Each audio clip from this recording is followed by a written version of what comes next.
अगले कुछ दिनों में 12वीं की प्रैक्टिकल परीक्षाएं शुरू हो रही है। इस पृष्ठभूमि में महाराष्ट्र राज्य शिक्षा संस्थान मंडल ने व्यवहारिक परीक्षा की सामग्री लेने से इनकार करके विरोध तेज करने का फैसला किया है।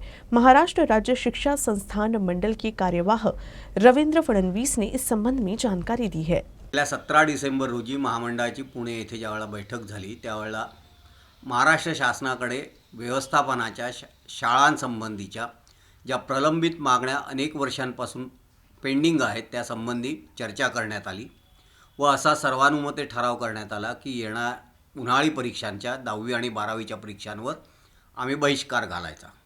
त्या दृष्टीने हे सगळे नोटिसेस आम्ही महाराष्ट्रातील मुख्यमंत्र्यांपासून शिक्षण मंत्र्यांपासून तर सर्व अधिकाऱ्यांना पाठविलेली आहेत। त्यामुळे पण त्यानंतरही आम्हाला अजूनपर्यंत चर्चेचं निमंत्रण आलेलं नाही आणि योग्य तो मार्ग काढण्याचा शासनाकडनं कोणताही प्रयत्न होताना दिसत नाही। त्यामुळे आता परीक्षांकरता येणारं जे साहित्य आहे त्या साहित्याला स्वीकारण्यास आम्ही नकार दिलेला आहे। आम्ही आमच्या शाळांच्या कॉलेजेसच्या इमारती आणि कर्मचारी वर्ग या परीक्षांकरता उपलब्ध करून देणार नाही या भूमिकेवर आम्ही अजूनही ठाम आहोत।